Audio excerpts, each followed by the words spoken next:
हे दोस्तों, welcome back to my channel garden and nature's lover में। I hope आप सभी अच्छे होंगे। आज हम बात करेंगे एक ऐसे इंसेक्टिसाइड के बारे में जो कि किसान के लिए बहुत ही लाभदायक है, बेनिफिशियल है। क्योंकि ये जो इंसेक्टिसाइड है ये आपको मार्केट में चीप प्राइस में कोई सा भी शॉप में मिल जाता है। बात करें इसके प्राइस के बारे में, आपको 250 ml 200 रुपीज़ में मिल जाएगा।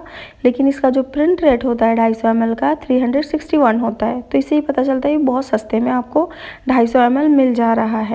बात करें इसके मार्केट नेम के बारे में, तो ये प्रोफेक्स सुपर के नाम से मार्केट में मिलता है और ये नागार्जुन ग्रुप कंपनी से तैयार की जाती है। बात करें इसके केमिकल कंटेंट के बारे में, तो इसमें प्रोफेनोपस आपका 40% एंड साइपरमेथ्रिन 4% ईसी के फॉर्म में पाया जाता है। यह एक कॉन्टैक्ट इंसेक्टिसाइड है जो कि इंसेक्ट के nerve system, second nerve system को डैमेज करती है। इस इंसेक्टिसाइड को आप टॉनिक के साथ या फंजीसाइड के साथ या फिर एनपीके के साथ मिक्स करके आप इसको स्प्रे कर सकते हैं। बट आप इसका स्प्रे खरपतवारनाशी या विडीसाइड जिसको बोलते हैं उसके साथ मिक्स करके कभी मत यूज़ कीजिएगा। अब बात करते हैं ये जो पीला कलर का टैग इसमें दिया रहता है। बहुत सारे इंसेक्टिसाइड, पेस्टिसाइड में बहुत टाइप के अलग अलग टैग दिए रहते हैं ना, तो इसमें पीला कलर का टैग है, किसी में रेड कलर का टैग होता है। तो बात करते हैं टैग को देख के हमें क्यों खरीदना चाहिए। बहुत सारे मित्र कीट होते हैं जो कि आपके फसल के लिए बहुत ही बेनिफिशियल होते हैं। मित्र कीट होते हैं जो कि पॉलिनेट करते हैं आपके फसल को, देन आपका प्रोडक्शन अच्छा आता है। अगर मित्र कीट नहीं होंगे, पॉलिनेटर नहीं होंगे, तो फूल का जो पॉलिनेशन होता है वो नहीं हो पाता है। तो जो लाल कलर का इंसेक्टिसाइड होता है, टैग होता है सॉरी, वो क्या करती है, आपके मित्र कीट को मार देती है। और जो ये पीला कलर का टैग है आपके मित्र कीट को नहीं मारती है। सो हमेशा इस चीज़ का ध्यान रख के खरीदिएगा कि मित्र कीट मर जाएंगे तो कभी भी फल नहीं बन पाते हैं। ये चीज़ हर किसान को पता होती है। सो आप देख के इस चीज़ का खरीदिएगा। सो बात करते हैं ये इंसेक्टिसाइड कौन कौन से फसलों पे काम करती है और जो फसल काम करती है उसमें कौन कौन से इंसेक्ट लगते हैं। तो सबसे पहले बात करते हैं कपास के बारे में। कपास की खेती बहुत एरिया में किया जाता है, बट कपास में क्या होता है ना, बहुत एक इंसेक्ट होता है जो कि बहुत डैमेज करता है फसल को।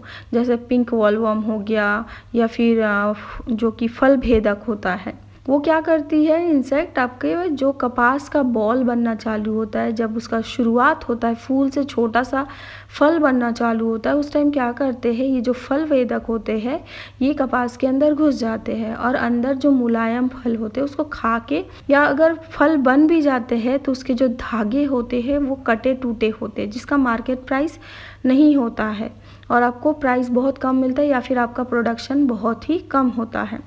बात करते हैं चना की फसल के बारे में। चना की फसल में बहुत ज़्यादा फल भेदक का अटैक होता है, बहुत ही ज़्यादा फसल को डैमेज कर देती है, क्योंकि इसका जो फल होता है उसी को अटैक करती है, उसी को ये खा के खाली पॉड रह जाता है और किसान को बहुत ही ज़्यादा नुकसान होता है। तो ये इंसेक्टिसाइड चना की फसल के लिए भी बहुत अच्छी होती है। बात करें और भी दूसरी बहुत सारी फसल है ऐसे जिन फसलों में आपका फल भेदक, फिर आपका तना भेदक, फिर आपका लीफ रोलर होता है जो कि पत्तों को मोड़ देती है और उसके जो ग्रीन पार्ट्स होते हैं खा देती है। सो पत्ते ही अगर नहीं होंगे तो फूड मटेरियल कैसे बनाएंगे। तो ऐसी बहुत सारी फसल है जो कि आपके ये दवाई काम करती है। जैसे आपका मिर्ची हो गया, अरहर हो गया, मूंग, टमाटर, मटर, धान, सोयाबीन, पत्ता गोभी। पत्ता गोभी में जैसे देखिए आप बहुत टाइम होता है जो उसका पत्ता बनता है, जो उसका टाइट पत्ता गोभी बनता है, तब उसमें क्या होता है ना, आपके छोटे छोटे फल भेदक लग जाती है जो कि पत्ता गोभी के अंदर तक चले जाती है और खा के पूरा खोखला बना देती है, जो कि मार्केट में बिकता नहीं है। सेम ऐसे मिर्ची में भी फल भेदक लगती है। धान में बहुत ज़्यादा यूज़ आने वाला ये इंसेक्टिसाइड है, क्योंकि धान में जैसे क्या होता है ना, बहुत सारे इंसेक्ट का अटैक होता है जो कि एक ही दवाई काम करती है। जैसे आपका धान में तना छेदक हो गया, इसमें लीफ रोलर का भी अटैक होता है। तो लीफ रोलर से ज़्यादा आपका धान में तना छेदक का अटैक होने से बहुत ज़्यादा नुकसान हो जाता है।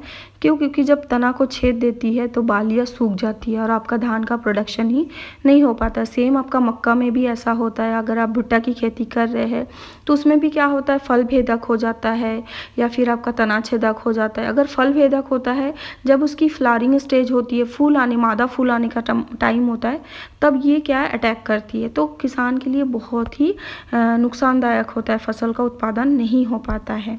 अब बात करते हैं इस इंसेक्टिसाइड के डोज के बारे में।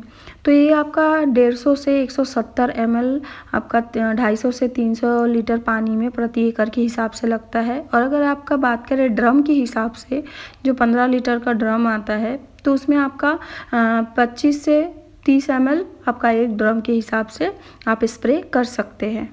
स्प्रे करते टाइम इंसेक्टिसाइड के साथ सिलिकॉन बेस्ड चिपकू का यूज़ ज़रूर करें, जिससे क्या होता है ना, कभी कभी बारिश होती है या चिकने पत्ते होते हैं जिनके, तो उसमें चिपक नहीं पाते हैं दवाई, तो सिलिकॉन बेस्ड चिपकू यूज़ करने से बहुत अच्छे से चिपक जाती है। और जो पत्ते होते हैं, बड़े लीफ वाले पत्ते होते हैं, जैसे आपका भुट्टा हो गया या फिर आपका सोयाबीन हो गया या उड़द दाल वाली जितनी फसलें होती है, उनके पत्ते बड़े होते हैं, तो जब भी आप दवाई का स्प्रे करते हैं तो वो नीचे तक नहीं पहुंच पाते। लेकिन इस इंसेक्टिसाइड का यही एक फ़ायदा है कि ये ना तुरंत फैल जाते हैं, पूरे पत्तों के नीचे तक आराम से ये स्प्रे करने से तुरंत ही फैल जाते हैं। और जितने भी इंसेक्ट के एग्स होते हैं, अंडे होते हैं, उनको भी डैमेज कर देते हैं, या छोटे छोटे जो लार्वा होते हैं जस्ट स्प्राउट होके निकलते हैं, तो वो भी आपके मर जाते हैं। इंसेक्टिसाइड का स्प्रे सुबह या शाम के समय करें, तभी ज़्यादा अटैक होता है इंसेक्ट का। दोपहर या धूप में कभी ना करें। सो हे दोस्तों, वीडियो अगर अच्छी लगी तो प्लीज़ वीडियो को लाइक शेयर कीजिएगा, चैनल को सब्सक्राइब कीजिएगा। मिलते हैं नेक्स्ट वीडियो पे, बाय बाय।